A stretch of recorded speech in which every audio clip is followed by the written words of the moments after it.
find I comfort know. in turning off the news, Right. but that doesn't mean it's not happening. Right. Well, it depends how you see the news. We have a super chat. Someone wants to know, Ian, do you believe in remote viewing, and could that be considered a miracle if it saved a life? If it saved a life, I guess there's a lot of definitions of miracle. I think remote viewing is real though. Like you were saying, your buddy or someone had an abduction where they like Astral flew projected. outside of their house. Like your yeah. sentient Yeah. consciousness might be your sentient, part of your reality might Yep. be able to perceive things outside of your own eyeballs. So I do believe in that. But I don't think I think it's just like sometimes things, I don't know exactly how they saved the life through remote viewing, which is a badass story in and of itself. But I don't know if I would use the word miracle because I'm starting to understand the science behind it. See, where I'm at with that is science, not the modern deranged science that we're living through right now, but science is a way for people to put words to miracles. Because I think everything's a miracle. I think the fact that we're here is a miracle. All of this is miraculous. And we started to define things through science, like lightning. Be like, this is what's happening. But it's like putting a human language to God's creations, right? And then what science is today, a lot of the deranged science, is people trying to play God by manipulating the world through their science, I don't know. Someone's saying maybe, Ian, if you believe and pray honestly for a miracle, then you'll know.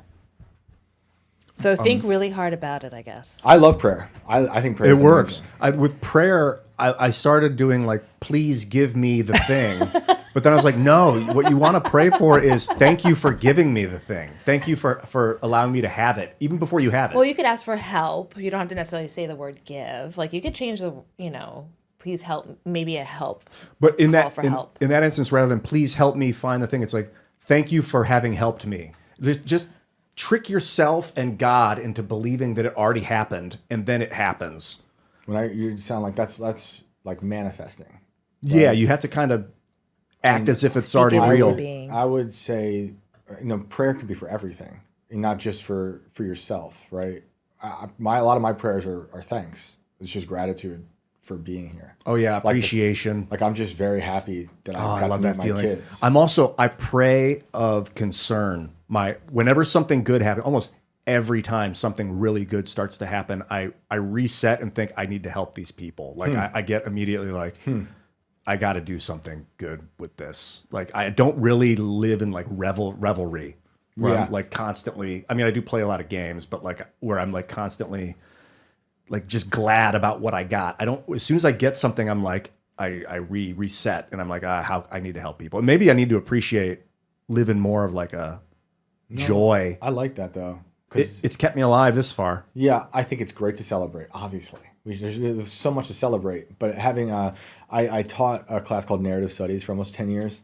And, when you study narratives, and you know this from making movies and writing, when you watch people who are happy at the beginning of a movie, I get suspicious. Yeah. What's about to happen next, right? So I do that. So I'm always trying to balance like joy, living in that moment. I love it.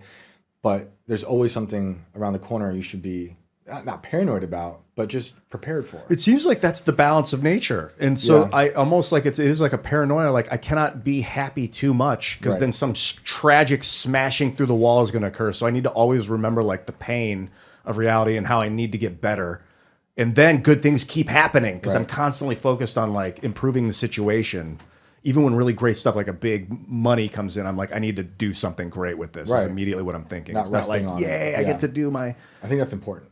I call it healthy paranoia because obviously there's very unhealthy paranoia, but it's good to be very aware, but to not forget all the joy and the beauty in the world at the same time, because it's a conflict of those things all the time, love and fear, joy, the paranoia, the anxieties.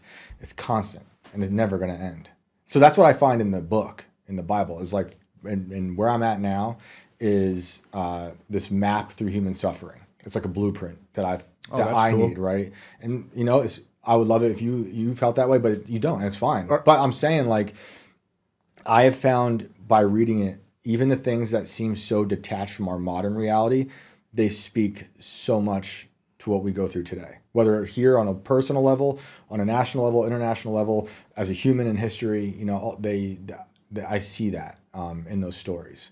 I do personally think it's literal, and there's people who say it's not. Yeah, that's what I'm wondering. Is it just easier to be like, all right, I'm just gonna like just check out and be like, yeah, let's just get something as an anchor because it's better than no anchor.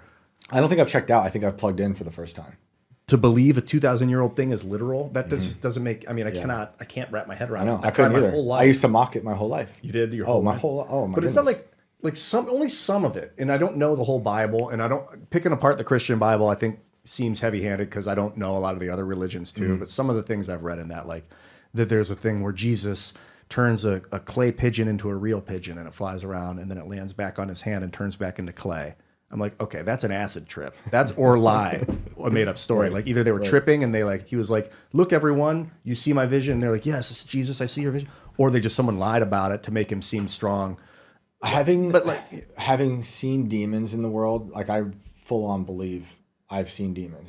A year ago, I think maybe this week, I was catching those pedophiles in Ohio, and those were demons. Like I never used that word in my life. Well, how do you define a demon?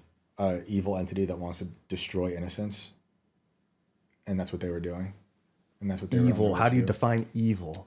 Something that is totally not good. It's going after innocent children. Wait, okay, without using the word innocence, how do you define evil? Bad intent. Well, that's still a bit circular. Evil, as in it is, because I could say easily from the Bible, you know, it's just anti-God. But we can go beyond that. Shane, pull your mic closer to you. And say evil is a destructive entity. Sometimes destroying things is good. If it's for good. Yeah. But the pedophiles are for straight out destruction, right? Well, sometimes like you want to destroy like something that's gone wrong. Like the walls of Jericho, if you want to go biblical, they destroyed that. Or like that was good. Destroy a rocky field so that you can turn it into lush fertilization. That's for good, right? Yeah. So destruction can be very good sometimes. Right. So we need a better word than destruction, because I'm seeing it in my mind as like something beautiful that is being destroyed to like feed some selfish, you know, appetite. But then you could say selfish, you know, is what they're doing with the fields, because it's for self-promotion. Yes. So we have to then redefine what do you think want me of to as define selfish? evil through ChatGPT? Oh my goodness, you guys are really trying to bring me down today with ChatGPT. let's use AI. Let's do it. Let's do love it. You're using AI through proxy. Yeah. Is it safe that Is way? it the same room? It's a Are loophole. you going to be It's a okay? loophole. You got an AI. You got a condom. No STDs for you today. All right. Evil is a concept that refers to a profound immorality, wickedness, and malevolence. It is often associated with actions, behaviors, or forces that cause intentional harm, suffering, or destruction.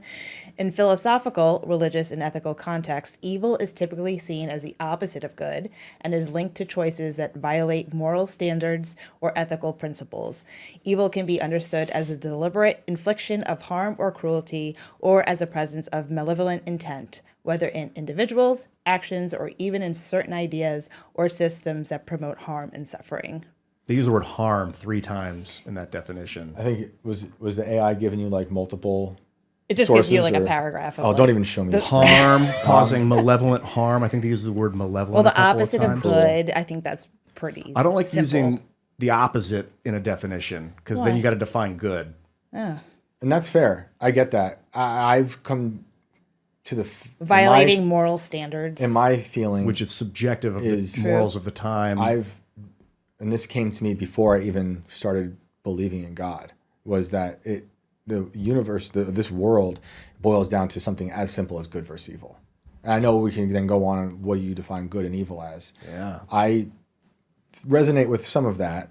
I think that's mostly true because I do believe in moral standards, but my moral standards are based on the book we're talking about, right? You're talking about the Bible, the New Testament? Right, the Old and New Testament. Old and New Testament. I think there's a truth in there that we should not be violating. But we're all flawed, right? I think humans are inherently evil, and we have great capacity for good. And I don't mean like even bad people can do good. And I also believe in redemption from badness.